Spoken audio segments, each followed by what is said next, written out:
야, 씨, 바리케이드 안 치워. 차 긁히면 내가 쥐꼬리만한 월급 털어서 물어낼 거야? 날카로운 경적 소리와 함께 걸쭉한 욕설이 파주의 차가운 허공을 갈았다. 평화롭던 제25보 병사단 신병교육대대 위병소 앞이 순식간에 아수라장으로 변했다.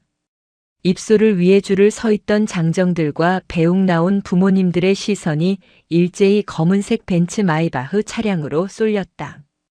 위병소 근무를 서던 앳된 조교가 당황하여 어버버하는 사이 육중한 세단은 멈출 기미도 없이 엑셀을 밟았다. 부앙! 위협적인 엔진음과 함께 차단기가 억지로 밀려 올라갔다. 멈추십시오. 조교의 다급한 외침은 타이어가 흙바닥을 긁는 소리에 묻혔다.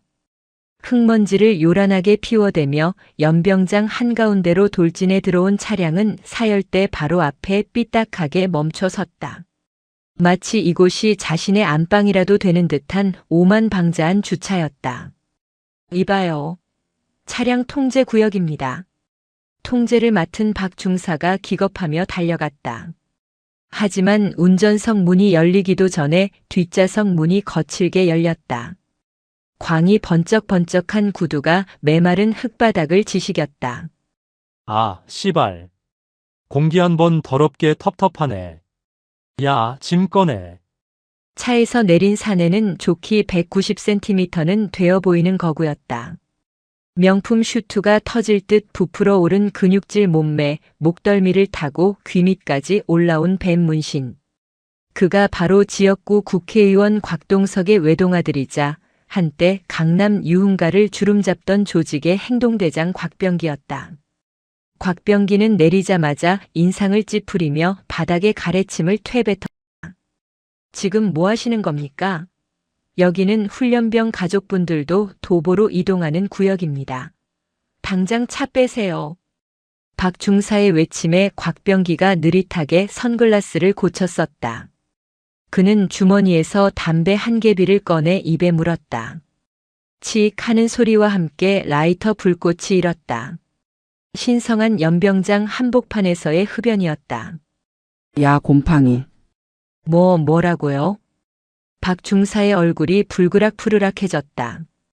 곽병기는 담배 연기를 박 중사의 얼굴 정면에 길게 내뿜었다. 우리 아버지가 누군지 모르나 본데 국방위원회의 곽 의원이시다. 내가 오늘 기분이 좀 꿀꿀해서 차 타고 들어왔는데 그게 뭐 대수라고 소리를 질러? 눈깔 튀어나오게. 여기는 군대입니다.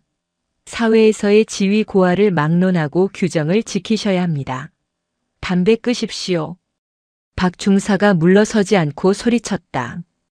곽병기의 눈썹이 꿈틀했다.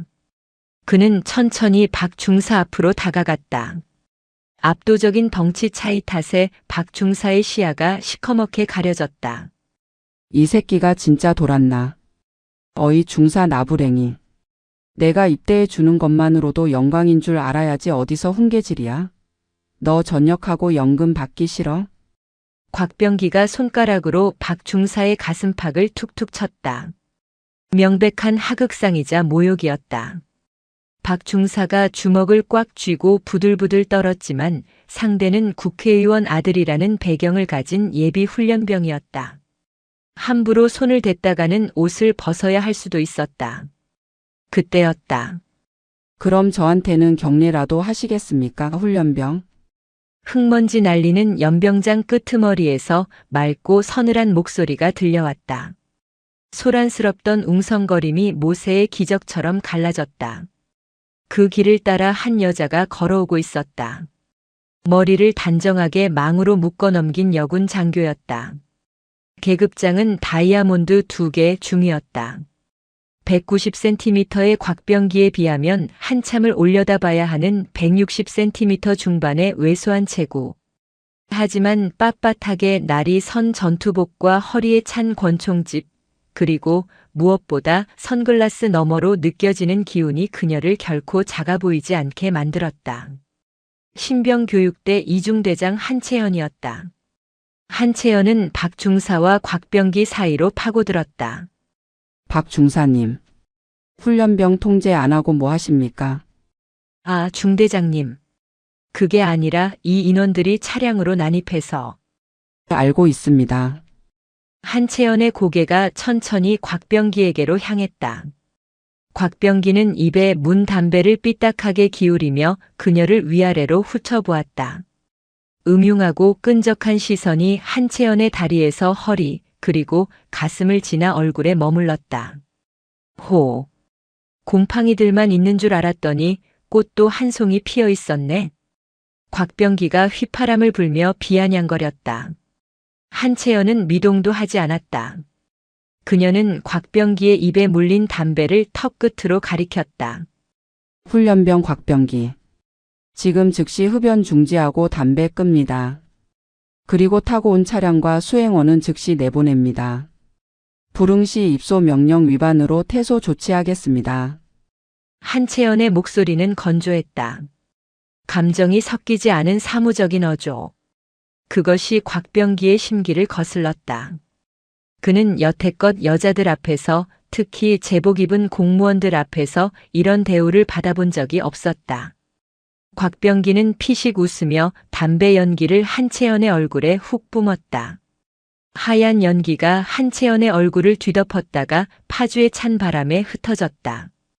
그녀는 눈 한 번 깜빡이지 않았다. 야, 예쁘니. 곽병기가 한채연의 어깨에 손을 올리려 했다. 그 순간 한채연이 반박자 빠르게 옆으로 한 걸음 비켜섰다. 허공을 헛짚은 곽병기의 몸이 기우뚱했다. 중심을 잃은 그가 꼴사납게 휘청거리자 주변에서 푹 하고 웃음 터지는 소리가 들렸다. 쪽팔림이 확 밀려온 곽병기의 얼굴이 시뻘겋게 달아올랐다. 인연이. 반사적으로 욕설을 내뱉으며 곽병기가 주먹을 치켜들었다. 주변의 가족들이 비명을 지르며 입을 막았다. 하지만 한채연은 여전히 뒷짐을 진 채 그늘진 선글라스 너머로 그를 응시하고 있을 뿐이었다.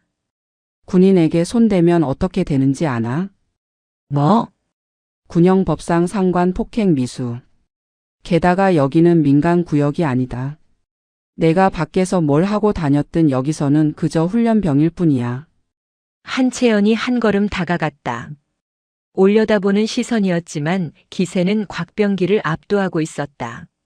내 눈엔 내가 여자로 보이겠지만 내 눈에 너는 그저 덜 다듬어진 불량품으로 보일 뿐이다.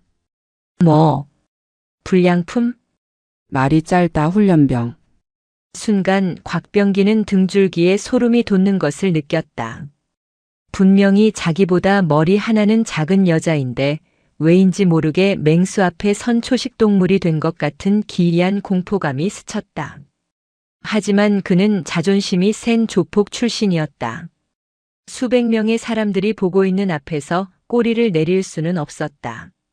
그는 억지로 허세를 부리며 한채연의 코앞까지 얼굴을 들이밀었다.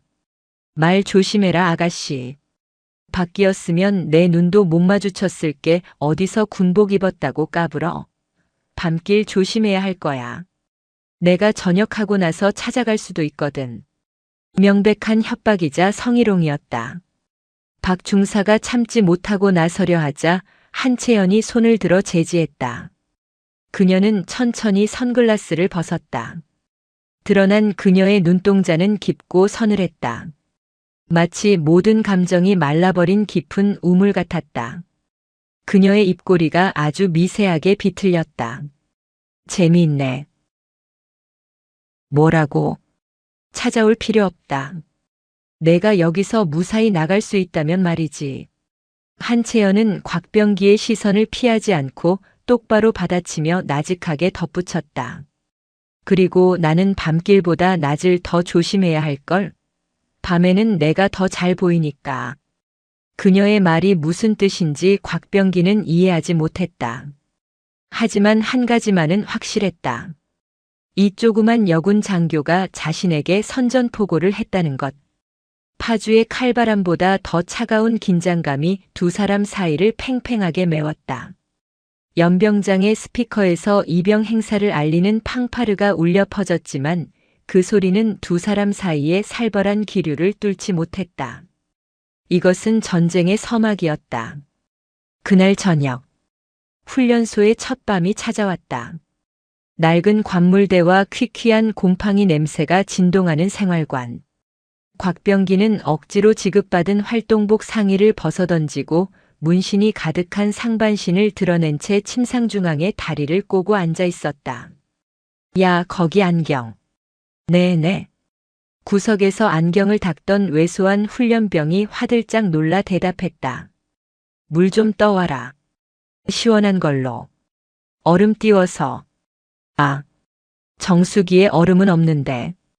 그리고 개인 행동은 조교님 허락 맡아야 한다고. 이 새끼가 말귀를 못 알아쳐먹네. 내가 지금 조교 허락 맡으랬냐? 목마르다고 했지. 곽병기가 눈을 부라리며 손을 치켜들자 안경 쓴 훈련병은 히익 소리를 내며 수통을 들고 뛰어나갔다. 곽병기는 혀를 차며 주변을 둘러보았다. 하여간 빠져가지고. 야, 너네들도 잘 들어. 이 방 방장은 나다. 조교니 교관이니 깝치는 것들 말 들을 필요 없어. 어차피 걔네들도 내 눈치 보게 되어 있으니까. 알겠냐? 네. 알겠습니다. 훈련병들이 기어 들어가는 목소리로 대답했다. 이미 낮에 연병장에서 벌어진 일을 모두 목격한 터라 누구도 감히 곽병기의 심기를 거스를 엄두를 내지 못했다. 그때 복도에서 저벅저벅 규칙적인 군화 소리가 들려왔다. 점호 시간이었다. 문이 벌컥 열리고 당직사관 완장을 찬 박 중사가 들어왔다. 그리고 그 뒤로 서류철을 든 한채연이 따라 들어왔다. 제1생활관 점호 준비 끝. 분대장 훈련병이 악을 쓰며 보고했지만 한채연의 시선은 곧장 침상에 비스듬히 기대앉아 있는 곽병기에게 꽂혔다. 훈련병 곽병기. 자세 안 고치나. 박 중사가 소리쳤지만 곽병기는 귓등으로도 듣지 않았다. 그는 느릿하게 한채연을 바라보며 능글맞게 웃었다. 아, 중대장님. 제가 허리가 좀 안 좋아서요. 진단서도 냈는데 못 보셨나? 곽병기가 건들거리며 대답했다. 한채연은 서류철을 덮고 천천히 그에게 다가갔다. 허리가 아프다. 네, 디스크가 있어서.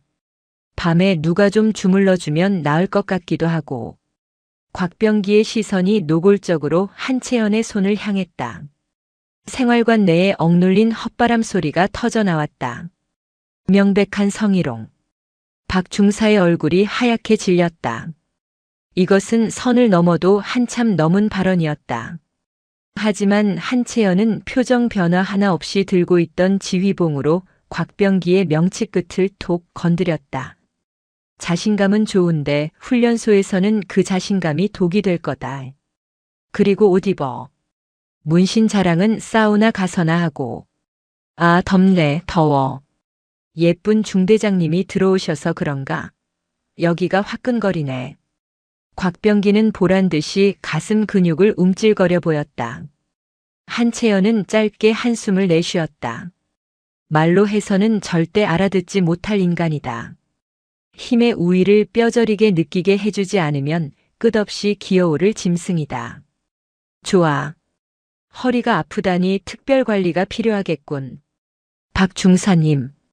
예, 중대장님. 내일 아침 구보 열회시키십시오. 대신 재활훈련 명목으로 제가 직접 10일 전담 마크하겠습니다. 한채연의 입가에 처음으로 옅은 미소가 번졌다. 하지만 그것은 친절의 미소가 아니었다. 사냥감을 덫으로 유인하는 사냥꾼의 아주 잔혹한 미소였다. 곽병기는 그 미소를 보고 흠칫했다. 본능적인 위험 신호가 뇌리에 울렸지만 그는 애써 무시하며 코웃음을 쳤다. 오, 10일 데이트? 영광인데. 살살 부탁해요, 예쁜이 교관님. 그래. 기대해도 좋아. 아주. 잊지 못할 추억을 만들어주지. 한채연은 그 말을 끝으로 뒤도 돌아보지 않고 생활관을 나갔다. 문이 닫히고 복도 멀어지는 발소리를 들으며 곽병기는 킬킬거렸다. 하지만 일생활관의 다른 훈련병들은 보았다. 방금 전 한채연 교관이 쥐고 있던 지휘봉의 손잡이 부분이 그녀의 악령만으로 우그러져 있는 것을. 그날 밤 파주의 바람은 짐승의 울음소리처럼 창문을 거세게 흔들었다. 내일부터 시작될 훈련이 피바람을 몰고 올 것임을 예고하듯이 파주의 새벽은 밤보다 더 잔혹했다. 새벽 6시 기상 나팔 소리가 스피커를 찢을 듯 울려 퍼지자 신병 교육대대 생활관의 공기가 무겁게 내려앉았다. 훈련병들은 아직 꿈에서 덜 깬 눈을 비비며 허겁지겁 침구류를 개기 시작했다. 모포의 각을 맞추지 못해 조교들의 고함이 터져나오고 화장실 앞은 세수를 하려는 인원들로 북새통을 이루었다. 하지만 일생활관의 풍경은 조금 달랐다. 구석자리 훈련병들이 분주하게 움직이는 동안 정중앙의 곽병기는 여전히 모포를 뒤집어 쓴 채 꿈쩍도 하지 않고 있었다. 기상하란 말 안 들립니까? 훈련병 곽병기. 당직 조교가 곽병기의 침상을 발로 툭 찼다. 그제야 이불 속에서 부스스한 머리가 튀어나왔다. 곽병기는 짜증 가득한 얼굴로 조교를 노려보았다. 아씨, 사람 자는데 건드리고 지랄이야. 아침부터 재수없게. 뭐라고 했습니까? 지금 당장 기상해서 환복합니다. 아침 점호 5분 전입니다. 안 가. 허리 아프다고 했잖아. 어제 그 여자가 열외 시켜준다고 안 했어? 곽병기는 조교의 말을 귓등으로 흘려들으며 다시 베개에 머리를 파묻었다. 조교의 얼굴이 울그락불그락해졌지만 어제 연병장에서 곽병기가 보여준 난동을 익히 들었기에 억지로 끌어내릴 엄두를 내지 못했다. 결국 곽병기를 제외한 나머지 인원들만 연병장으로 뛰어나갔다. 잠시 후 텅 빈 생활관에 고요가 찾아오는가 싶더니 문이 소리 없이 열렸다. 전투화를 신은 발소리가 곽병기의 침상 곁으로 다가왔다. 편안해 보이는군, 훈련병. 서늘한 목소리에 곽병기가 눈을 번쩍 떴다. 한채연이었다. 그녀는 정갈한 전투복 차림에 탄띠까지 완벽하게 착용한 상태였다. 그녀의 손에는 지휘봉 대신 묵직해 보이는 타이머 시계가 들려 있었다. 예쁜이 교관님. 진짜 오셨네. 나 허리 아픈 거 간호해 주러 온 거야? 곽병기가 입꼬리를 올리며 몸을 일으켰다. 한채연은 그를 내려다보며 건조하게 말했다. 그래. 환자에게는 그에 맞는 처방이 필요하지. 허리 디스크라고 했나? 그렇다니까. 사회에서 하도 격하게 놀아서 허리가 남아나질 않네. 밤새 욱신거려서 잠도 못 잤어. 그렇다면 척추 기립근 강화 훈련이 필수적이겠군. 따라 나와. 한채연이 턱짓으로 밖을 가리켰다. 곽병기는 킬킬거리며 활동복 차림으로 그녀의 뒤를 따랐다. 복도를 지나 건물 뒤편의 으슥한 공터로 향하는 길. 곽병기는 한채연의 뒷모습을 보며 딴 생각을 했다. 체구는 조만한데 폼은 잡네. 단둘이 있을 때 확 겁 좀 줘볼까. 공터에는 차가운 새벽 바람이 몰아치고 있었다. 다른 훈련병들이 연병장에서 구보를 하며 지르는 함성이 멀리서 들려왔다. 한채연은 공터 한가운데 멈춰서서 곽병기를 마주보았다. 자, 재활 훈련 시작이다. 아주 간단한 동작이니 잘 따라하도록. 뭔데? 요가 같은 거라도 가르쳐 주시나? PT 체조 8번. 온몸 비틀기. 곽병기의 표정이 일순간 굳어졌다. 군대를 모르는 사람이라도 유격체조 8번이 얼마나 지옥 같은 동작인지 풍문으로 들어 알고 있었다. 이봐요, 교관님. 나 허리 아프다니까? 근데 무슨 온몸 비틀기야? 사람 잡을 일 있어? 이 동작은 코어 근육을 단련시켜 척추를 지지하는데 최고의 효과를 주지. 통증은 근육이 강화되는 과정이다. 실시. 한채연의 목소리에는 거부할 수 없는 위압감이 서려 있었다. 곽병기는 인상을 찌푸렸다. 거절하고 그냥 들어가 버릴까 싶었지만 그녀의 눈빛이 묘하게 자존심을 긁었다. 고작 이걸로 쫄았냐? 라고 묻는 듯한 저 눈빛. 나 참. 보여주면 될 거 아냐. 몇 개나 하면 되는데. 내가 그만이라고 할 때까지. 곽병기는 투덜거리며 흙바닥에 등을 대고 누웠다. 다리를 들어 올리고 상체를 비트는 동작. 처음 몇 번은 할만했다.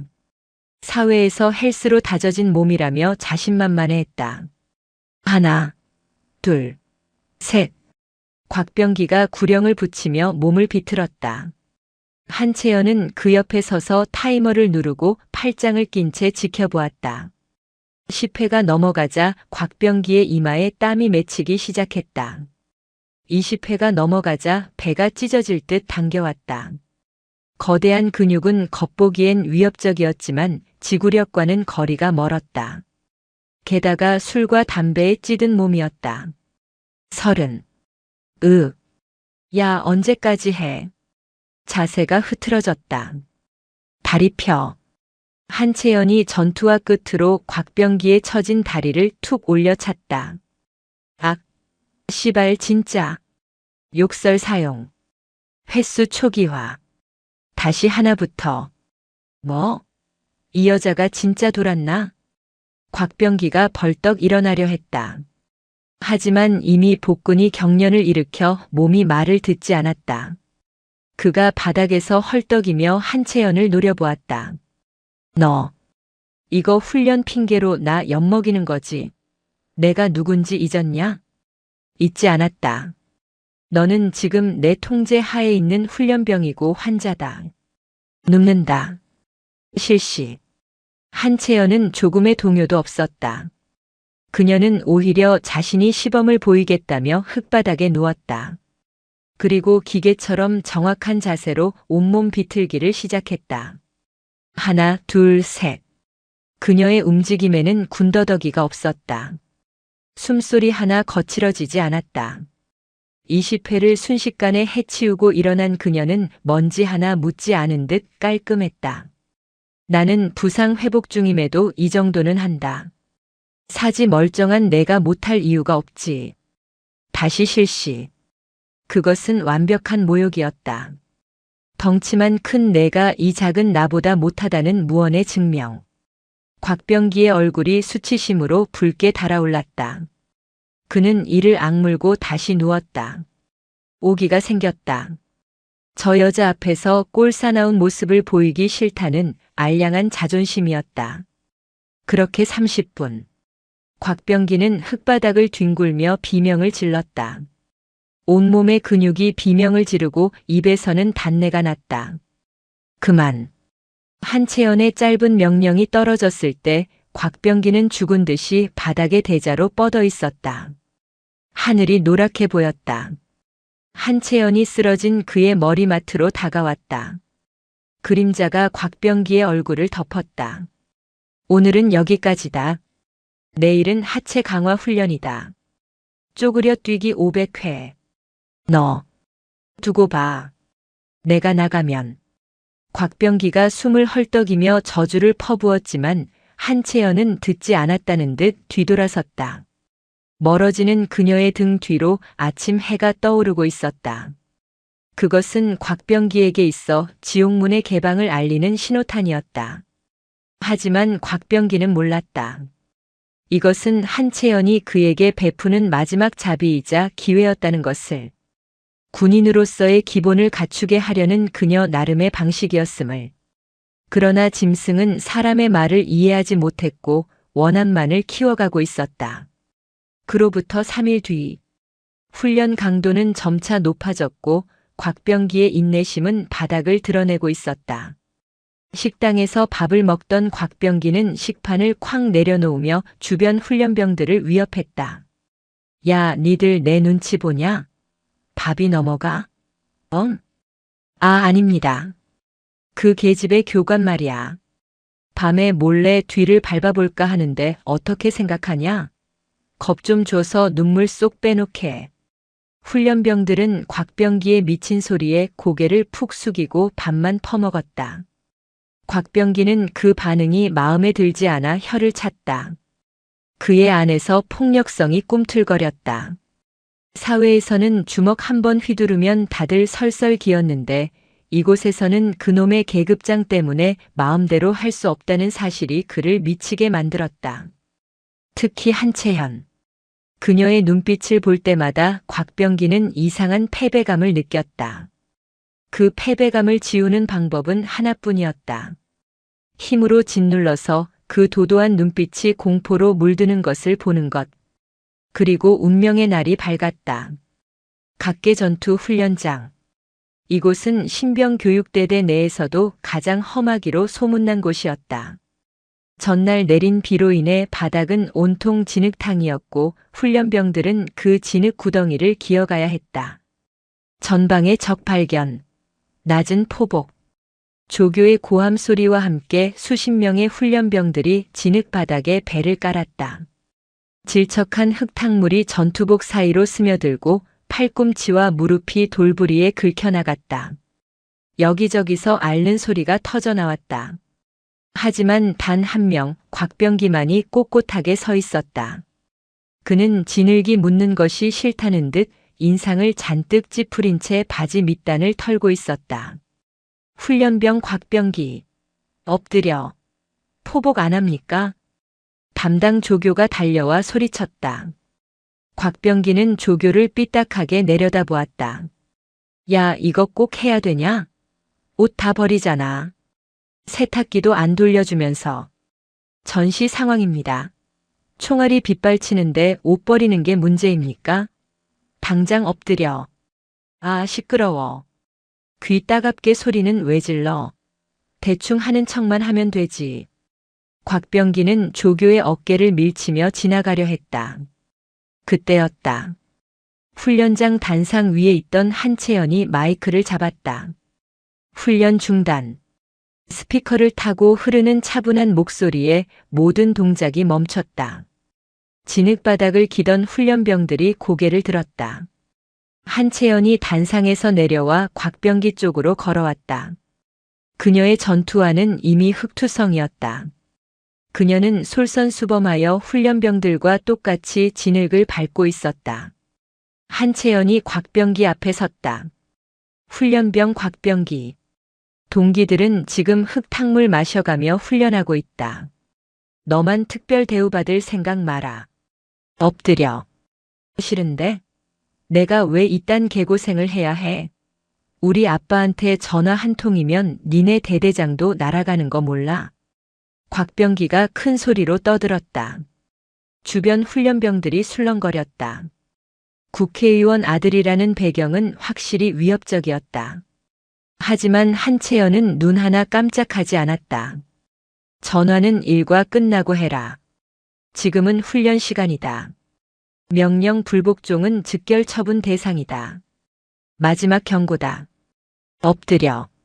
한채연의 목소리가 한층 낮아졌다. 그것은 명백한 경고였다. 하지만 곽병기는 그 경고를 무시했다. 오히려 그는 한채연의 턱을 손가락으로 건드리려 했다. 어이 예쁘니. 자꾸 명령하는데. 내가 우습게 보이지? 군복 입고 설치니까 뭐라도 된 것 같아? 밖에서 만났으면 넌 내 술시중이나 들었어야 할 급이야. 그 순간 훈련장 전체에 정적이 흘렀다. 성희롱을 넘어선 인격 모독. 주변 조교들이 달려들려 했지만 한채연이 손을 들어 막았다. 그녀는 천천히 고개를 들었다. 선글라스 뒤에 감춰져 있던 그녀의 눈이 서늘하게 빛났다. 술시 중이라. 한채연이 피식 웃었다. 내 놈이 사회에서 얼마나 쓰레기처럼 살았는지 알겠군.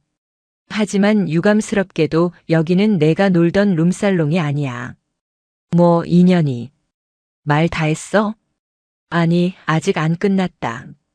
내 놈의 그 썩어 빠진 정신머리를 고치려면 말로는 부족할 것 같아서. 한채연은 쓰고 있던 선글라스를 벗어 전투복 상의 주머니에 꽂았다. 그리고 천천히 가죽 장갑을 꼈다. 쫙쫙. 장갑이 손에 밀착되는 소리가 유난히 크게 들렸다. 계급장 떼고 붙어보자고. 좋아. 원한다면 훈련 지도의 일환으로 상대해주지. 하. 지금 나랑 맞짱이라도 뜨자는 거야? 이 쥐방울 만한 게. 곽병기가 어처구니 없다는 듯 폭소했다. 190cm와 160cm. 체급 차이는 명백했다. 곽병기는 이것을 기회라고 생각했다. 합법적으로 이 여자를 묵사발 낼 수 있는 기회. 후회하지 마라. 여자라고 안 봐준다. 곽병기가 으르렁거리며 주먹을 쥐었다. 거대한 주먹은 한채연의 얼굴 크기만 했다. 훈련병들이 비명을 지르며 눈을 질끈 감았다. 누가 봐도 한채연이 뼈도 못 추릴 상황이었다. 덤벼. 한채연이 짧게 말했다. 그 한마디가 곽병기의 이성을 끊어놓았다. 죽어라 년아. 곽병기가 고함을 지르며 한채연의 얼굴을 향해 전력으로 주먹을 내질렀다. 붕 하는 파열음이 들릴 정도로 위협적인 펀치였다. 그 주먹이 한채연의 코앞까지 닥친 순간 시간이 멈춘 듯 했다. 곽병기의 입가에는 이미 승리의 미소가 걸려 있었다. 이 주먹 한 방이면 저 콧대 높은 교관의 얼굴이 박살날 것이라 확신했다. 하지만 그는 보지 못했다. 한채연의 눈동자가 전혀 흔들리지 않고 있다는 것을. 그녀의 동공이 곽병기의 주먹 궤적을 정확하게 쫓고 있다는 것을. 707 특임대 시절 수많은 실전과 사륙의 현장에서 살아남은 발키리의 본능이 깨어나는 순간이었다.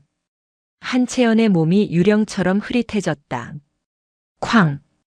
둔탁한 타격음이 훈련장을 울렸다. 하지만 그것은 한채연이 맞는 소리가 아니었다. 허공을 가른 곽병기의 주먹이 허무하게 빗나가고 그의 거대한 몸뚱이가 중심을 잃고 앞으로 쏠리는 찰나였다. 한채연은 이미 그의 품 안으로 파고들어 있었다. 콰득. 훈련장에 울려 퍼진 소리는 살과 살이 부딪히는 타격음이 아니었다. 그것은 인체의 관절이 생리적인 가동 범위를 벗어나 비틀릴 때 나는 소름 끼치는 파열음이었다. 시간이 멈춘 것 같았던 3초가 지났다. 으아악! 짐승의 비명 같은 처절한 고함이 파주의 하늘을 찢었다. 훈련병들은 눈앞에서 벌어진 일을 믿을 수 없다는 듯 입을 딱 벌렸다. 상황은 순식간에 종료되어 있었다. 190cm의 거구 곽병기는 진흙탕 바닥에 얼굴을 처박은 채 나뒹굴고 있었고 그 위에는 한채연이 무릎으로 그의 어깨를 짓누르고 있었다. 상황을 되감아 보면 이러했다. 곽병기의 주먹이 콧잔등을 스치기 직전 한채연은 상체를 살짝 뒤로 젖히며 궤적을 피했다. 동시에 그녀의 왼손이 뻗어나갔다. 허공을 가르고 지나간 곽병기의 팔목을 낚아챈 것이다. 그녀는 곽병기의 힘을 역이용했다.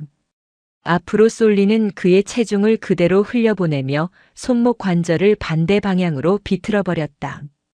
이어지는 동작은 간결하고도 잔인했다.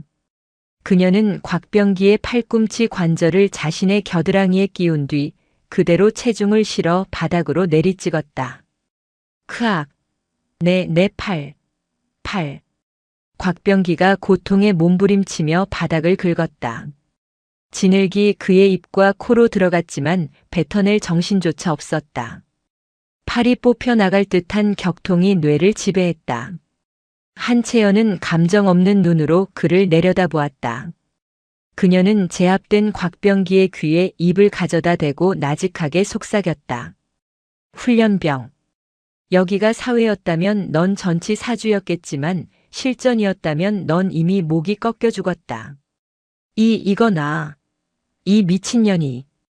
곽병기가 반대쪽 팔을 휘적거리며 발악했다. 하지만 한채연은 가소롭다는 듯 짓누르고 있던 무릎에 힘을 더 주었다. 우두둑 소리와 함께 곽병기의 어깨가 바닥으로 더 깊숙이 파묻혔다. 아직 상황 파악이 안 되나 보군. 상관에게 주먹을 휘두른 시점에서 너는 훈련병이 아니라 적군으로 간주된다. 적군에게 자비는 없다. 한채연이 곽병기의 팔을 놔주고 일어섰다. 자유가 된 곽병기는 흑투성이가 된 채 쿨럭거리며 몸을 웅크렸다. 그의 오른쪽 손목은 기괴하게 부어오르고 있었다. 연병장에는 정막만이 감돌았다. 평소 곽병기의 눈치를 보던 조교들조차 넋을 잃고 보고 있었다. 그만큼 한채연의 움직임은 인간의 것이라고 보기 힘들 정도로 빨랐고 완벽했다. 그것은 훈련소 교범에 나오는 제식 호신술 따위가 아니었다.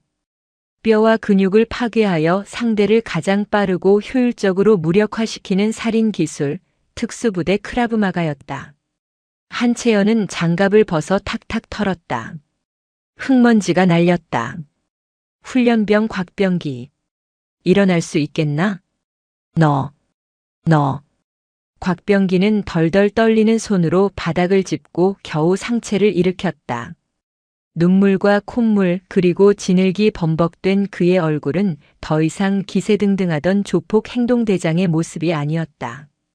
공포와 수치심 그리고 믿을 수 없는 현실에 대한 분노가 뒤섞인 추한 몰골이었다. 내가 가만 안 둬.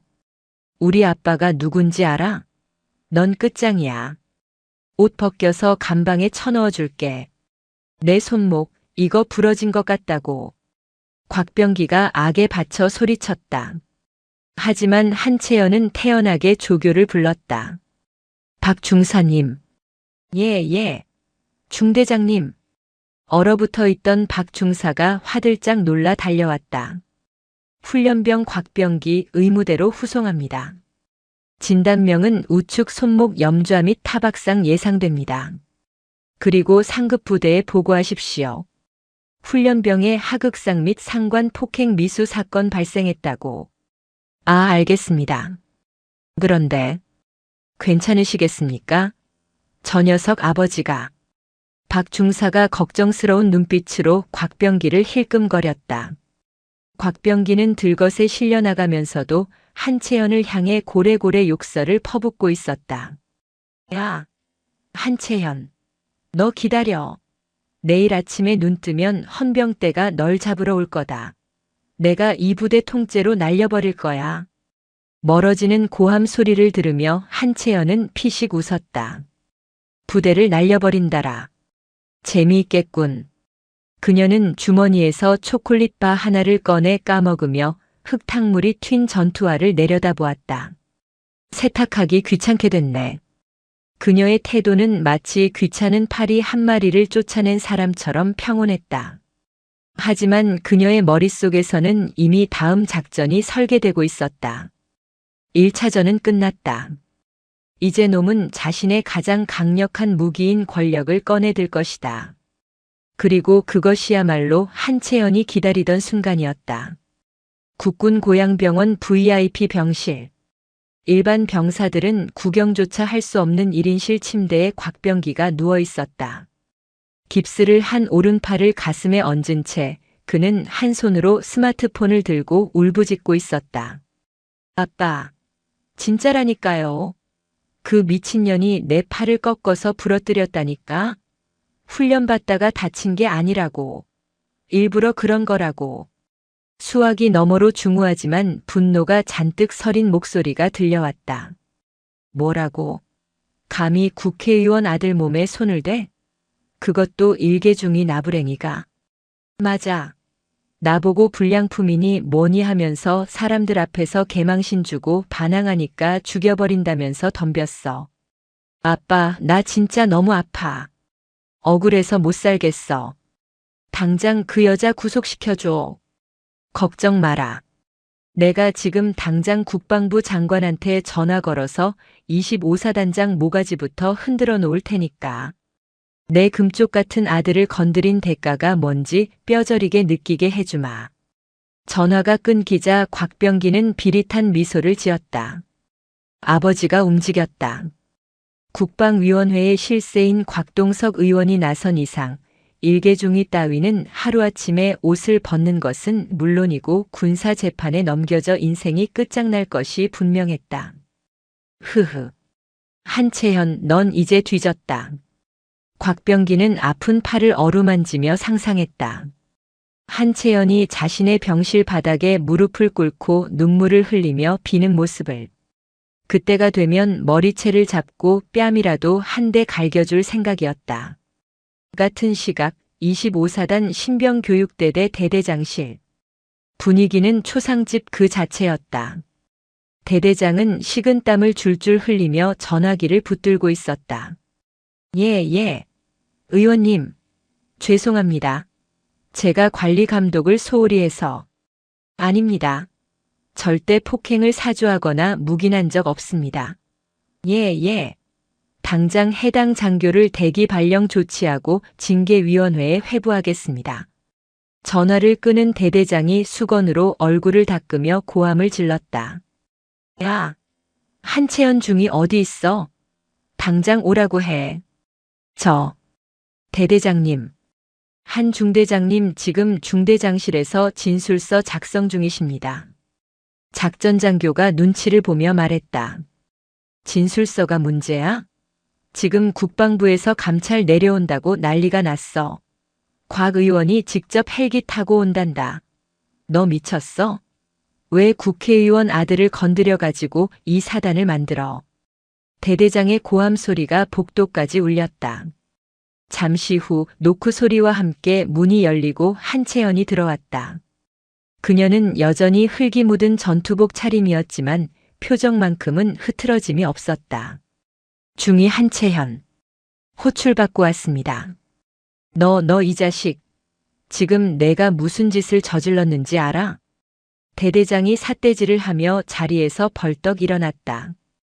훈련병 하나 교육하다가 팔을 부러뜨려. 그것도 곽 의원 아들을? 너군 생활 여기서 끝내고 싶어? 정당한 훈련 지도 과정에서 발생한 사고였습니다. 그리고 해당 훈련병이 먼저 상급자에게 주먹을 휘두른 하극상 상황이었습니다. 저는 자위권을 행사했을 뿐입니다. 한채연은 또박또박 대답했다. 대대장은 기가 막힌다는 듯 뒷목을 잡았다. 야, 그게 통할 것 같아? 상대는 국회의원이야. 법이고 규정이고 나발이고 우리가 죽게 생겼다고. 당장 가서 곽병기한테 무릎 꿇고 빌어. 안 그러면 내가 너 구속 수사 건의할 거야.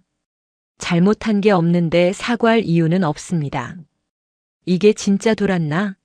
너 지금 명령 불복종이야. 대대장이 잿더리라도 집어 던질 기세로 노려볼 때였다. 밖에서 요란한 헬기 소리가 들려왔다.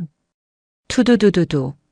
창문이 덜덜 떨릴 정도로 가까운 소리였다. 왔구나. 곽 의원이 왔어. 대대장의 얼굴이 사색이 되었다. 그는 허겁지겁 전투모를 챙겼었다. 너 여기서 한 발짝도 움직이지 마. 내가 가서 어떻게든 비벼볼 테니까 부르면 튀어와서 바로 도계자 박아. 알았어? 대대장이 뛰쳐나가고 한채연은 텅 빈 대대장실에 홀로 남았다. 그녀는 창가로 다가가 연병장에 착륙하는 헬기를 내려다보았다. 검은색 양복을 입은 사내들이 우르르 내리고 그 중심에 배가 나온 중년 남성 곽동석 의원이 내리는 것이 보였다. 그는 씩씩거리며 대대장과 악수조차 하지 않고 곧장 본청 건물을 향해 걸어왔다. 한채연은 시선을 돌려 연병장 반대편을 바라보았다. 위병소를 통과해 들어오는 또 다른 차량 행렬이 있었다. 곽 의원의 수행 차량과는 분위기가 달랐다. 번호판이 없는 검은색 세단 2대와 그 뒤를 따르는 헌병 사이카. 그리고 차량 앞유리에 붙은 성판별이 그려진 판. 별이 하나도 둘도 아니었다. 무려 3스타. 특수전 사령관이었다. 한채연의 입가에 옅은 미소가 번졌다. 타이밍 한번 기막히네. 그녀는 옷매무새를 다듬었다. 흙 묻은 전투복을 털고 삐뚤어진 판띠를 바로잡았다. 이제 진짜 쇼가 시작될 시간이었다. 대대장실 문이 쾅 열렸다. 곽동석 의원이 씩씩거리며 들어왔다. 그 뒤로 사색이 된 대대장과 수행원들이 따라 들어왔다. 곽 의원은 소파에 앉아있는 한채연을 보자마자 눈이 뒤집혔다. 내가 감히 내 아들을 병신으로 만든 그년이냐? 곽 의원이 다짜고짜 반말을 퍼부으며 손을 치켜들었다. 대대장이 기겁하며 그 앞을 막아섰다. 의원님, 진정하십시오. 일단 대화로. 비켜. 이 새끼야. 어디서 대대장 나부랭이가 막아서? 너도 옷 벗고 싶어? 곽 의원의 호통에 대대장이 깨갱하며 물러섰다. 곽 의원은 한채연의 코앞까지 다가가 삿대질을 했다. 야, 너 내가 누군지 몰라? 국방위 간사 곽동석이야. 별단 놈들도 내 앞에 선 기는데 감히 중위 주제에 내 아들을 패. 너 오늘부로 군 생활 끝인 줄 알아. 내 아들 손목 부러진 만큼 아니 그 10배로 갚아줄 테니까. 한채연은 자리에서 일어나지도 않은 채 곽 의원을 올려다보았다. 말씀 삼가십시오. 여기는 군부대입니다. 민간인이 장교에게 함부로 하대하거나 협박할 수 없습니다. 뭐? 민간인? 이 건방진 년이. 곽 의원은 분을 참지 못하고 한채연의 뺨을 향해 손바닥을 휘둘렀다. 짝! 하는 소리가 나야 했다. 하지만 허공에서 멈춘 것은 곽 의원의 손목이었다. 한채연이 가볍게 그의 손목을 낚아챈 것이다. 이거 안 나? 곽 의원이 팔을 빼내려 안간힘을 썼지만 한채연의 손아귀 힘은 강철 같았다. 국회의원 불체포 특권이 부대 내 폭행까지 커버해주지는 않는 걸로 알고 있습니다만. 너 진짜 죽고 싶어? 그때였다. 복도가 웅성거리는 소리와 함께 묵직한 군화 발소리가 들려왔다. 문이 열려 있었기에 밖의 상황이 훤히 보였다. 검은 베레모를 쓴 특전사 요원들이 복도를 통제하고 있었고 그 사이로 별 3개가 박힌 정복을 입은 장군이 걸어오고 있었다. 대대장의 눈이 튀어나올 듯 커졌다. 사령관님? 특수전 사령관 강철중 중장이었다. 곽 의원도 멈칫했다. 아무리 국회의원이라도 3스타 사령관의 등장은 예상 밖이었다. 어이 강 중장. 마침 잘 왔네. 여기 25사단 군기가 아주 개판이야. 중이 하나가 내 아들을. 곽 의원이 반가운 척하며 강 중장에게 다가갔다. 하지만 강 중장은 곽 의원을 본체만 채 지나쳤다. 그의 시선은 오직 한 사람, 곽 의원의 손목을 잡고 있는 한채연에게 고정되어 있었다. 강 중장은 한채연 앞에 멈춰 섰다. 그리고 절도 있는 동작으로 거수 경례를 올렸다. 필승. 방 안에 있는 모든 사람의 사고가 정지했다. 삼성 장군이 일개 중위에게 먼저 경례를 했다. 그것도 아주 깍듯하게. 대대장은 입을 떡 벌리고 굳어버렸고 곽 의원은 눈을 비볐다. 이게 무슨 상황인지 이해가 가지 않았다. 한채연은 잡고 있던 곽 의원의 손목을 툭 놓고 자리에서 일어나 정중하게 답례했다. 필승. 오랜만입니다, 한소령. 강 중장의 입에서 나온 호칭에 대대장이 비명을 질렀다. 소령? 강 중장은 대대장을 쳐다보지도 않고 말을 이었다. 한채연 소령. 707 특수임무단 소속. 지난 작전 중 부상으로 인한 재활 파견 근무는 어제부로 종료되었습니다. 국방부 장관님 특별 지시로 원대 복귀 명령을 전달하러 왔습니다. 알겠습니다. 그런데 복귀 전에 정리해야 할 쓰레기가 좀 있어서 말입니다. 한채연이 턱짓으로 곽 의원을 가리켰다. 곽 의원은 얼굴이 시뻘개져서 소리쳤다. 야, 강 중장. 지금 이게 뭐 하는 짓이야? 이 여자가 소령? 그게 말이 돼? 그리고 내 아들이 이 여자한테 맞아서 병원에 갔다고. 강 중장의 표정이 싸늘하게 굳었다. 곽 의원님, 말씀 조심하십시오. 한채연 소령은 국가 1급 전략 자산입니다. 지난 5년간 대테러 작전과 해외 파병 임무를 수행하며 훈장을 3개나 받은 전설적인 요원입니다. 그런 분이 고작 훈련병 하나를 폭행했다고요? 만약 한소령이 정말 마음먹고 때렸다면 아드님은 병원이 아니라 영안실에 계셨을 겁니다. 그리고 한소령이 제출한 바디캠 영상을 오는 길에 확인했습니다. 강 중장이 손짓하자 수행 장교가 태블릿 PC를 꺼내 곽 의원 앞에 들이밀었다. 영상 속에는 곽병기가 한채연에게 술시중이나 들어라, 밤길 조심해라라며 성희롱과 협박을 하는 장면, 그리고 먼저 주먹을 휘두르는 장면이 고화질로 담겨 있었다. 보시다시피 훈련병 곽병기의 하극상 및 상관 모욕, 특수폭행 미수가 명백합니다. 이는 군형법상 최대 징역형이 가능한 중범죄입니다. 이따위 영상이. 곽 의원은 손을 부들부들 떨었다. 상황이 완전히 뒤집혔다. 중이 나부랭이인 줄 알았던 여자가 특전사 에이스 소령이었고 피해자인 줄 알았던 아들이 사실은 가해자였다. 게다가 이 모든 증거가 3스타 사령관의 손에 있다. 한채연이 한 걸음 앞으로 나왔다. 곽 의원님, 아까 말씀하셨죠? 아들 손목 부러진 것에 10배로 갚아주겠다고. 그녀는 싸늘하게 미소 지으며 곽 의원의 넥타이를 잡아당겨 흐트러뜨렸다. 기대하십시오. 저도 제가 받은 모욕 법적으로 10배, 아니 100배로 돌려드릴 테니까. 변호사 많이 선임하셔야 할 겁니다. 군사법정은 사회법정만큼 호락호락하지 않거든요. 한채연은 굳어있는 대대장에게 시선을 돌렸다. 대대장님, 제 징계위원회는 언제 열립니까? 참석하려면 일정을 좀 비워야 해서. 아니. 무슨 징계. 그런 거 없어. 한소령. 내가 몰라보고 실수를. 대대장은 당장이라도 무릎을 꿇을 기세였다. 방 안의 공기는 완벽하게 바뀌어 있었다. 강자와 약자의 위치가 포식자와 피식자의 위치가 단숨에 역전된 것이다. 그럼 실례하겠습니다. 복귀 준비를 해야 해서. 한채연은 벙쪄 있는 곽 의원을 어깨로 툭 치고 지나갔다.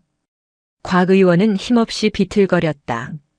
문을 나서기 전 한채연이 뒤를 돌아보며 마지막 한마디를 던졌다. 아, 의원님. 아드님 병문안 가시죠? 가서 전해주세요. 재활훈련 2일차는 내일 아침부터라고. 깁스하고도 할 수 있는 훈련으로 특별히 준비해 둔 게 있거든요. 한채연이 나가고 강 중장과 특전사 요원들이 그 뒤를 따랐다. 텅 빈 대대장실에는 곽 의원의 거친 숨소리와 멀리서 들려오는 훈련병들의 우렁찬 함성만이 남았다. 그것은 곽병기 부자의 몰락을 알리는 서곡이었다. 여군 장교의 무자비한 폭행. 훈련병의 꿈 짓밟았다. 다음 날 아침 주요 일간지 일면과 인터넷 포털 사이트 메인에는 자극적인 헤드라인이 도배되었다. 곽동석 의원이 밤새 자신의 인맥과 자금을 총동원해 언론 플레이를 시작한 것이다. 기사 내용은 교묘하게 편집되어 있었다. 곽병기가 훈련을 거부하고 난동을 피운 사실은 쏙 빠져 있었고 오직 한채연이 곽병기의 팔을 꺾는 장면만이 흐릿한 사진으로 첨부되어 있었다. 이것 보십시오. 제 아들은 그저 허리가 아파서 훈련을 쉬겠다고 했을 뿐입니다. 그런데 교관이라는 작자가 다짜고짜 팔을 꺾어 전치 6주의 중상을 입혔습니다. 이게 대한민국 군대의 현실입니까? TV 뉴스 화면 속에서 곽 의원은 깁스를 한 아들의 침대 옆에 서서 울분을 토하고 있었다. 연기력이 일품이었다. 곽병기 또한 환자복을 입고 링거를 꽂은 채 세상에서 가장 불쌍한 표정으로 고개를 숙이고 있었다. 여론은 순식간에 들끓었다. 내막을 모르는 대중들은 미친 여군 교관, 사이코패스 장교라며 한채연을 비난하는 댓글을 쏟아냈다. 신병교육대대 행정반의 전화기에는 불이 났다. 항해 전화가 빗발쳤고 대대장은 머리를 감싸 쥐고 있었다. 하지만 정작 당사자인 한채연은 중대장실에서 커피를 마시며 그 뉴스를 지켜보고 있었다. 그녀의 표정은 지나치게 평온해서 소름이 끼칠 정도였다. 중대장님, 괜찮으십니까? 인터넷 댓글이 장난이 아닙니다. 박 중사가 안절부절 못하며 물었다. 한채연은 컵을 내려놓으며 피식 웃었다. 예상대로 움직여주네요. 쥐구멍을 파라고 놔뒀더니 아주 제 무덤을 파고 있습니다. 예? 그게 무슨... 박 중사님, 놈들이 가장 실수한 게 뭔지 아십니까? 바로 저를 건드렸다는 겁니다. 아니, 정확히는 707을 건드렸다는 거죠. 한채연은 서랍에서 USB 하나를 꺼냈다. 그리고 어딘가로 전화를 걸었다. 오랜만입니다, 김 기자님. 네, 접니다. 특종 하나 드릴까 해서요. 지금 난리난 그 사건 원본 영상과 팩트 체크 자료 보내드립니다. 네, 편집 없이 싹 다 내보내주세요. 조건은 하나입니다. 곽 의원 인터뷰 바로 다음 순서로 내보내는 것. 전화를 끄는 한채연의 눈이 서늘하게 빛났다. 반격의 시작이었다. 그리고 정확히 1시간 뒤, 대한민국의 여론이 180도 뒤집히는 데는 그리 오랜 시간이 걸리지 않았다. 한채연이 제보한 원본 바디캠 영상이 뉴스 속보와 유튜브를 통해 퍼져나갔기 때문이다. 영상 속 진실은 충격적이었다. 곽병기가 훈련장에 드러누워 욕설을 내뱉는 장면, 한채연을 향해 술시중이나 들어라, 밤길 조심해라라며 성희롱과 협박을 일삼는 장면. 그리고 결정적으로 곽병기가 먼저 죽어라 하냐나 라고 소리치며 주먹을 휘두르는 장면이 고화질 음성으로 생생하게 담겨 있었다. 충격 단독 피해자라던 훈련병, 알고 보니 조폭 행동대장 출신. 영상 공개 여군 교관의 정당방위. 먼저 주먹 휘두른 건 국회의원 아들. 댓글창의 분위기는 순식간에 반전되었다. 와 미친. 저게 훈련병이냐? 조폭이지? 국회의원 아들이라고 갑질하는 거 보소. 진짜 토 나온다. 저런 놈을 감싸고 돌려고 아빠가 언론 조작한 거임? 쓰레기 집안이네. 교관님 대처 능력 봐라. 저게 특전사 클라스지. 사이다 미쳤다. 네티즌 수사대의 활약도 불이 붙었다. 곽병기의 신상이 털리는 건 시간 문제였다. 그가 과거 강남 일대에서 조직폭력배로 활동하며 저질렀던 폭행, 갈취, 불법 도박장 운영 혐의들이 줄줄이 고구마 줄기처럼 엮여나왔다. 심지어 학창시절 학교 폭력 피해자들의 증언까지 쏟아져 나왔다. 국회의원 곽동석 아들 곽병기, 내 인생을 망친 악마입니다. 국민청원 게시판에는 곽병기의 강력 처벌과 곽동석 의원의 사퇴를 요구하는 청원이 올라왔고 반나절 만에 50만 명의 동의를 얻었다. 상황이 이쯤 되자 곽동석 의원의 사무실은 그야말로 초토화가 되었다. 보좌관들이 전화를 받느라 정신이 없었고 당 지도부에서조차 곽 의원에게 출당 조치를 논의하겠다는 통보가 날아왔다. 병실에 누워있던 곽병기는 스마트폰을 집어 던지며 발악했다. 이게 뭐야? 왜 다 나만 욕해? 아빠, 어떻게 좀 해봐. 기자들 다 막으라고. 시끄러워. 너 때문에 나까지 죽게 생겼어. 이 멍청한 놈아, 왜 하필 건드려도 특전사 소령을 건드려. 곽동석 의원이 아들에게 소리를 지르며 병실을 서성거렸다. 그때 병실 문이 거칠게 열렸다. 양복을 입은 사내들이 들이닥쳤다. 손에 영장을 든 검찰 수사관들이었다. 서울중앙지검입니다. 곽병기 씨, 당신을 상관 폭행, 특수 협박, 그리고 과거 조직폭력 행위 등 처벌에 관한 법률 위반 혐의로 긴급 체포합니다. 뭐? 체포? 나 환자야. 팔 부러진 거 안 보여? 곽병기가 뒤로 물러나며 소리쳤지만 수사관들은 봐주지 않았다. 그들은 침대 위로 올라가 곽병기의 성한 왼팔과 부러진 오른팔에 수갑을 채웠다. 환자라도 도주 우려가 있으면 구속입니다. 곽동석 의원님, 당신도 직권 남용 및 증거 인멸 교사 혐의로 동행해 주셔야겠습니다. 이보시오. 내가 현직 국회의원이야. 불체포 특권 몰라? 이미 국회에서 체포 동의안 가결되었습니다. 가시죠. 수사관들이 곽 의원의 양팔을 붙들었다. 병실 복도에는 이미 수많은 기자가 진리를 치고 있었다. 플래시가 번개처럼 터졌다. 의원님, 아들의 갑질을 덮으려 하신 게 사실입니까? 곽병기 씨, 피해 교관에게 사과할 의향 없으십니까? 카메라 플래시 세례 속에서 곽병기는 고개를 푹 숙였다. 아버지의 권력이라는 방패가 사라진 그는 그저 겁에 질린 덩치 큰 양아치에 불과했다.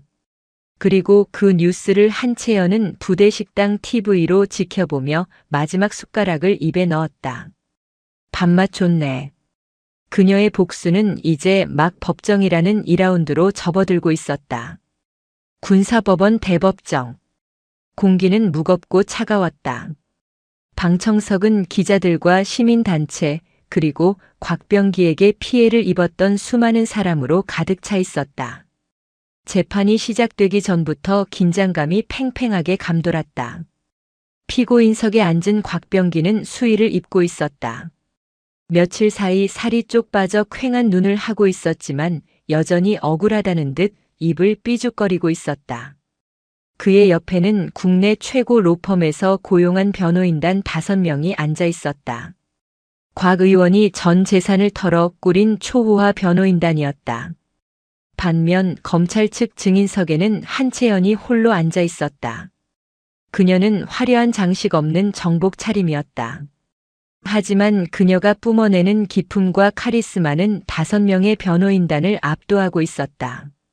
재판이 시작되고 곽병기 측 변호사가 먼저 공격을 시작했다. 그는 교활한 눈빛으로 한채연을 노려보았다. 증인 한채연 소령. 인정하십니까?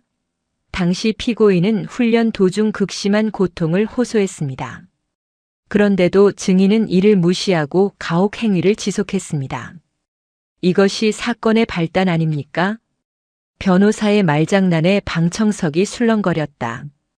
하지만 한채연은 눈 하나 깜짝하지 않고 마이크를 잡았다. 부인합니다. 피고인은 고통을 호소한 것이 아니라 훈련을 거부했습니다. 또한 군의관의 진단 결과 피고인의 허리에는 아무런 이상이 없었습니다. 꾀병이었습니다. 꾀병이라니요? 증인이 의사입니까? 저는 의사는 아니지만 수많은 부상자와 시체를 봐온 군인입니다. 진짜 고통과 연기를 구분하는 눈은 가지고 있습니다. 한채연의 차분한 반박에 변호사가 당황한 기색을 보였다. 그는 작전을 바꿔 한채연의 폭력성을 부각하려 들었다. 좋습니다. 그렇다면 폭행 상황에 대해 묻겠습니다. 증인은 특수부대 중에서도 최정예라는 707 특임대 소속입니다. 인간 살상 무기나 다름없죠. 그런 증인이 일반인에 불과한 20대 청년의 팔을 3초 만에 부러뜨렸습니다. 이것이 과잉방위가 아니고 무엇입니까? 살인 미수 아닙니까? 변호사는 목소리를 높이며 배심원들을 향해 호소했다. 곽병기를 힘없는 피해자로 한채연을 통제 불능의 살인 기계로 프레임을 씌우려는 수작이었다. 한채연은 잠시 침묵했다. 법정 안에 정적이 흘렀다. 그녀는 천천히 입을 열었다. 변호인, 정정해 주십시오. 3초가 아니라 2.5초였습니다. 네. 그리고 살인 미수라고 하셨습니까? 만약 제가 정말로 피고인을 죽이려 했다면 팔을 꺾지 않았을 겁니다. 경동맥을 쳤거나 목뼈를 부러뜨렸겠죠. 그랬다면 1초도 걸리지 않았을 겁니다. 피고인이 지금 저 자리에 앉아 숨 쉬고 있다는 것 자체가 제가 최대한의 자비와 인내심을 발휘했다는 증거입니다. 한채연의 말에 법정 안의 공기가 서늘해졌다. 그것은 허세가 아니었다. 그녀의 눈빛, 목소리, 분위기 모든 것이 그녀가 진짜임을 증명하고 있었다. 변호사는 말문이 막혀 헛기침을 했다. 이어서 검찰 측의 결정적인 증인이 등장했다. 바로 일생활관에서 안경을 썼던 그 훈련병이었다. 그는 떨리는 목소리로 증언했다. 곽병기 훈련병은 악마였습니다. 매일 밤 저희를 구타하고 물을 떠오게 시키고 심지어 부모님 욕까지 했습니다. 한채연 교관님이 아니었다면 저희 중 누군가는 극단적인 선택을 했을지도 모릅니다. 교관님은 저희를 지켜주신 겁니다. 훈련병의 눈물 섞인 증언에 방청석 여기저기서 훌쩍이는 소리가 들렸다. 여론 재판은 이미 끝났다. 남은 것은 법의 심판뿐이었다. 판사가 판결문을 낭독하기 위해 일어서자 모두가 숨을 죽였다. 주문. 피고인 곽병기를 징역 3년에 처한다. 또한 상관 폭행 및 군형법 위반에 대해 엄중한 책임을 물어. 징역 3년. 초범치고는 그리고 권력자의 자제치고는 이례적인 중형이었다. 쾅, 쾅, 쾅. 판사봉 두드리는 소리가 곽병기의 인생 종말을 알리는 종소리처럼 울려 퍼졌다. 으아앙. 판사님, 잘못했습니다. 한 번만 봐주세요. 아빠, 아빠. 곽병기가 오열하며 무너져 내렸다. 하지만 그를 구해줄 아버지는 없었다. 곽동석 의원 역시 별건의 재판장에서 뇌물수수 및 직권남용 혐의로 구속수감이 확정되었기 때문이다. 부자가 나란히 감방 동기가 된 셈이었다. 재판이 끝나고 법정을 나서는 길. 한채연의 뒤로 수갑을 찬 곽병기가 교도관들에게 끌려 나오고 있었다. 그는 한채연을 보자마자 바닥에 무릎을 꿇고 기어왔다. 소령님, 교관님, 제가 죽을 죄를 지었습니다. 합의 좀 해주세요. 제발요. 저 감옥 가면 죽어요. 눈물 콧물 범벅이 된 곽병기가 한채연의 바짓가랑이를 잡으려 했다. 한채연은 한 걸음 물러서서 그를 내려다보았다. 혐오감조차 느껴지지 않는 그저 무관심한 눈빛이었다. 기회는 훈련소에서 이미 줬다. 내가 걷어찼을 뿐이지. 교관님, 가서 배워라. 세상에는 내 아버지가 해결해 줄 수 없는 일도 있다는 걸. 그리고 힘은 약자를 괴롭히라고 있는 게 아니라 지키라고 있는 거라는 걸. 몸으로 때우면서 배우길 바란다. 한채연은 미련 없이 뒤돌아섰다. 끌고 가. 교도관들이 곽병기를 질질 끌고 호송차로 향했다. 살려줘. 엄마. 아빠. 곽병기의 비명소리가 법원 주차장에 메아리 쳤지만 아무도 그 소리에 귀 기울이지 않았다. 법원 정문 앞에는 수많은 기자가 한채연을 기다리고 있었다. 한채연 소령님, 한 말씀 부탁드립니다. 곽병기에게 받은 민사소송 배상금은 어떻게 하실 겁니까? 한채연은 선글라스를 다시 꼈다. 배상금은 전액 순직 장병 유가족 후원금으로 기부했습니다. 제 돈이 아니니까요. 저는 군인으로서 할 일을 했을 뿐입니다. 이상. 그녀는 짧은 대답을 남기고 대기하고 있던 군용 레토나 차량에 올랐다. 차 문이 닫히고 그녀는 비로소 긴 한숨을 내쉬었다. 끝났네. 운전석에 앉은 박 중사가 백미러로 그녀를 보며 웃었다. 고생하셨습니다, 소령님. 정말 통쾌했습니다. 박 중사님도 고생 많았습니다. 이제 신교대도 좀 조용해지겠네요. 다 소령님 덕분입니다. 훈련병들이 소령님을 전설로 부르고 있습니다. 파주의 발길이라고요. 전설은 무슨. 한채연이 창밖을 바라보았다. 파주의 하늘은 여전히 높고 푸르렀다. 하지만 올 때와 달리 흙먼지 냄새가 맵지 않고 시원하게 느껴졌다. 악인은 벌을 받았고 정의는 실현되었다. 그것만으로도 충분히 아름다운 날이었다. 차량은 법원을 빠져나와 25사단 방향이 아닌 서울 송파구 거여동 특수전 사령부 방향으로 핸들을 꺾었다. 그녀의 외도는 끝났다. 이제 진짜 그녀의 전장으로 돌아갈 시간이었다. 재판이 끝나고 며칠 뒤, 한채연은 짐을 정리하기 위해 다시 파주 25사단 신병교육대대를 찾았다. 위병소를 통과하는 레토나 차량 안에서 바라본 연병장의 풍경은 묘하게 달라져 있었다. 불과 몇 주 전만 해도 곽병기의 난동으로 흙먼지와 고성이 난무하던 곳이었지만 지금은 서슬퍼런 기압 소리와 절도 있는 군화 소리만이 가득했다.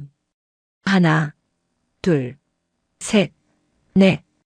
우렁찬 구령 소리가 파주의 하늘을 찔렀다. 훈련병들의 눈빛에는 도끼가 서려 있었다. 곽병기 사건은 그들에게 단순한 가십거리가 아니었다. 군인은 그 누구에게도 무시당하지 않는다라는 자부심, 그리고 정의는 반드시 승리한다라는 믿음을 심어준 계기가 되었다. 그 중심에는 전설이 된 교관 한채연이 있었다. 중대장실에 들어선 한채연은 옷걸이에 걸려있던 정복을 매만졌다. 익숙하면서도 낯선 공간이었다. 짐이래야 별거 없었다. 책상 위에 명패, 몇 권의 전술 서적, 그리고 서랍 깊숙이 넣어두었던 낡은 군번줄 하나. 똑똑. 들어와. 문이 열리고 박 중사가 들어왔다. 그의 표정은 시원섭섭해 보였다. 손에는 훈련병들이 꼬깃꼬깃 접은 롤링 페이퍼가 들려 있었다. 소령님, 짐 정리는 다 되셨습니까? 응. 원래 짐을 많이 안 들고 다녀서. 그건 뭐야? 아, 이거. 훈련병들이 소령님 가신다는 소식 듣고 밤새 쓴 편지입니다. 꼭 전해달라고 난리여서요. 특히 그 안경 쓴 친구 김민수 훈련병이 제일 많이 썼습니다. 한채연은 박 중사가 건넨 종이를 받아들었다. 삐뚤빼뚤한 글씨들이 빼곡했다. 교관님 덕분에 군 생활의 참뜻을 알았습니다. 곽병기 그 자식 참교육해 주셔서 감사합니다. 평생 잊지 않겠습니다. 교관님처럼 강한 군인이 되겠습니다. 존경합니다. 투박하지만 진심이 담긴 문장들을 읽어내려가던 한채연의 입가에 옅은 미소가 번졌다. 전장을 누비며 수많은 훈장을 받아봤지만 이 꼬깃꼬깃한 종이 한 장이 주는 무게감은 결코 가볍지 않았다. 다들 훈련이나 열심히 하지 쓸데없는 짓을 했네. 말은 그렇게 하셔도 좋으신 거 다 압니다. 아, 그리고 밖을 좀 보셔야 할 것 같습니다. 왜? 준비된 게 좀 있습니다. 박 중사가 의미심장한 미소를 지으며 문을 열었다. 한채연이 의아해하며 복도로 나섰다. 그리고 현관을 나서는 순간 그녀는 걸음을 멈칫할 수밖에 없었다. 연병장에는 이중대 훈련병 전원이 도열해 있었다. 200명이 넘는 인원이 오와 열을 완벽하게 맞춘 채 미동도 없이 그녀를 기다리고 있었다. 그 누구의 지시도 없었다. 그들이 자발적으로 만든 환송식이었다. 한채연이 단상 위로 올라가자 가장 앞줄에 서 있던 분대장 훈련병이 목이 터져라 외쳤다. 부대 차렷. 떠나시는 한채연 소령님께 대하여. 받들어 총. 좌악. 수백 개의 총기가 일사불란하게 움직였다. 절도 있는 동작과 함께 200명의 훈련병이 일제히 거수 경례를 올렸다. 충. 성. 함성 소리가 지축을 울렸다. 그것은 의무감에서 나오는 경례가 아니었다. 자신들을 지켜준 영웅, 불의에 타협하지 않는 진짜 군인을 향한 존경과 감사의 표시였다. 그들의 눈은 하나같이 빛나고 있었다. 한채연은 가슴 한 구석이 묵직해지는 것을 느꼈다. 707 부대원으로서 어둠 속에서 임무를 수행할 때는 느껴보지 못한 양지에서의 따뜻한 전우회였다. 그녀는 천천히 그리고 엄숙하게 손을 올려 답례했다.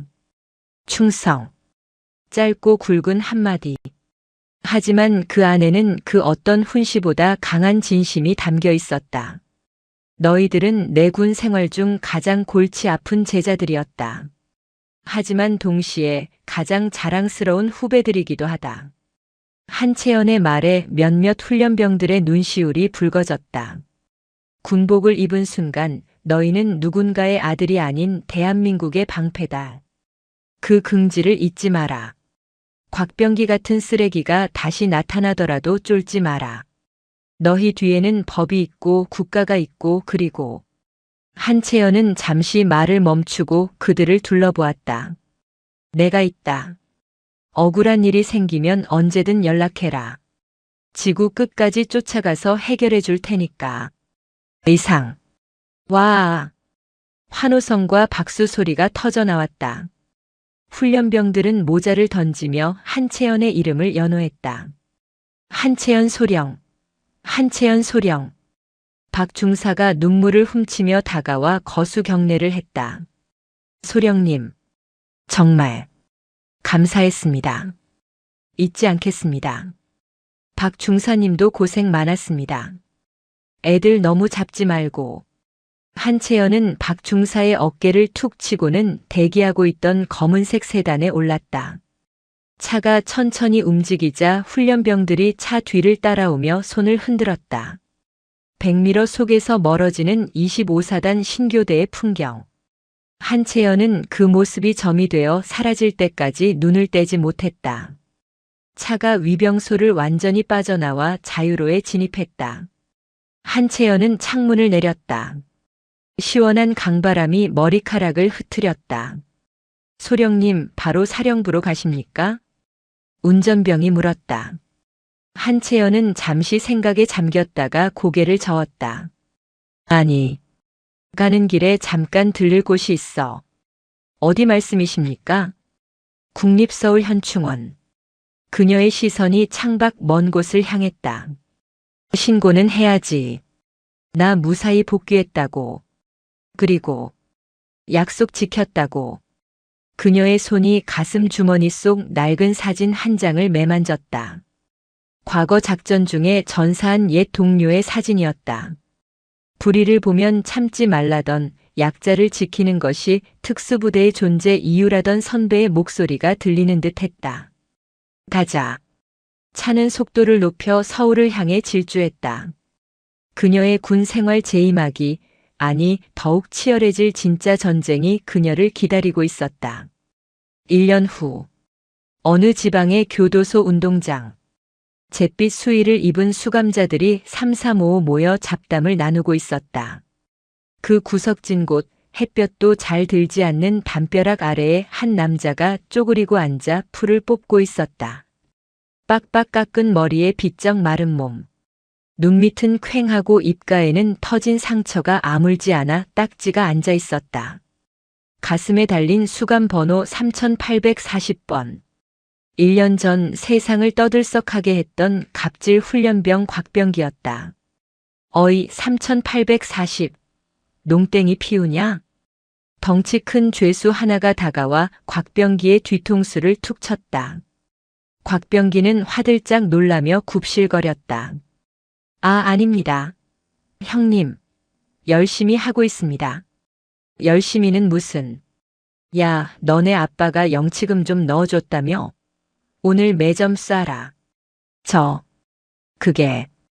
이번 달은 아버지가 면회를 안 오셔서. 뭐? 이 새끼가 빠져가지고. 야, 너네 아빠 국회의원 잘렸다며? 그럼 이제 너도 그냥 잡범 찌끄러기야. 어디서 구라를 쳐? 죄수가 곽병기의 정강이를 걷어찼다. 소리를 내며 쓰러진 곽병기는 흙바닥을 뒹굴었다. 아무도 그를 도와주지 않았다. 오히려 주변의 다른 죄수들이 낄낄거리며 비웃었다. 저 새끼 옛날에 조폭이었다며? 꼴값 떤다 진짜. 군대에서 여군한테 털렸다며? 팔 꺾여서 질질 짰다던데? 수치심과 고통이 밀려왔지만 곽병기는 주먹을 쥘 힘조차 없었다. 190cm의 거구였던 그는 온데간데 없고 그저 살아남기 위해 비굴하게 웃음을 파는 껍데기만 남아있었다. 밤이 되어 차가운 감방 바닥에 누운 곽병기는 천장을 바라보았다. 좁은 창문 사이로 달빛이 들어왔다. 그 달빛을 보자 문득 1년 전 파주의 그 연병장이 떠올랐다. 그때 그냥 죄송하다고 빌걸. 나대지 말고 조용히 훈련이나 받을걸. 후회가 밀물처럼 밀려왔지만 시간을 되돌릴 수는 없었다. 그는 이불을 뒤집어 쓰고 소리 죽여 흐느꼈다. 밖에서는 그를 조롱하는 죄수들의 웃음소리가 끊이지 않았다. 그가 스스로 만든 출구 없는 지옥이었다. 같은 시각 대한민국에서 7000km 떨어진 중동의 어느 분쟁 지역. 모래 폭풍이 휘몰아치는 사막 한가운데 폐허가 된 건물 옥상에 한 그림자가 엎드려 있었다. 모래색 길리슈트를 입고 대물 저격총을 겨누고 있는 저격수. 스코프를 통해 보이는 것은 1KM 테러 조직의 은신처였다. 타겟 확인. 진입조 대기하라. 무전기를 통해 흘러나오는 목소리는 차분하고 냉철했다. 영어도 현지어도 아닌 한국어였다. 바람 체크. 거리 1200. 코리올리 보정 완료. 저격수가 숨을 멈췄다. 스코프 십자선 정중앙에 테러 조직의 수괴가 들어왔다. 그는 인질들을 방패 삼아 도주할 준비를 하고 있었다. 발사 허가. 명령이 떨어지자마자 저격수의 검지가 방아쇠를 당겼다. 탕! 소음기를 통과한 묵직한 총성이 사막의 정적을 깼다. 1.5초 후 1km 밖의 타겟이 머리가 터져나가며 쓰러졌다. 타겟 사살 확인. 진입조 투입. 저격수는 즉시 총을 거두고 옥상 난간을 뛰어넘었다. 레페를 타고 순식간에 지상으로 내려온 그녀는 권총을 뽑아들고 진입조와 함께 건물 내부로 돌입했다. 탕! 탕! 탕! 어둠 속에서 섬광이 번뜩이고 적들이 추풍낙엽처럼 쓰러졌다. 그녀의 움직임은 춤을 추듯 유려했고 동시에 무자비했다. 단 한 발의 오차도 없이 적의 급소만을 노리는 사격 솜씨. 테러리스트들은 비명조차 지르지 못하고 바닥에 처박혔다. 상황 종료. 모든 적이 제압되고 인질들이 구출되었다. 겁에 질린 아이가 울음을 터뜨리자 저격수는 복면을 벗었다. 땀에 젖은 머리카락, 흙투성이가 된 얼굴. 하지만 그 눈빛만은 보석처럼 빛나고 있었다. 한채연 소령이었다. 그녀는 아이에게 다가가 무릎을 꿇고 눈높이를 맞췄다. 주머니에서 초콜릿바 하나를 꺼내 아이의 손에 쥐어주었다. 괜찮아. 이제 안전해. 아이가 고사리 같은 손으로 초콜릿을 쥐며 울음을 그쳤다. 한채연은 아이의 머리를 쓰다듬어주고 일어섰다. 소령님, 본부에서 철수 명령입니다. 헬기가 도착했습니다. 부팀장의 외침에 한채연이 고개를 끄덕였다. 그녀는 저격총을 어깨에 메고 석양이 지는 사막의 지평선을 바라보았다. 붉게 타오르는 태양이 마치 1년 전 파주의 그날처럼 뜨거웠다. 가자. 아직 청소할 곳이 많이 남았어. 그녀는 뒤도 돌아보지 않고 헬기를 향해 걸어갔다. 모래바람이 그녀의 발자국을 지웠지만 그녀가 남긴 전설은 영원히 기록될 것이다. 악이 존재하는 한 발키리의 사냥은 멈추지 않는다. 어둠 속에서 그녀의 미소가 서늘하게 빛났다.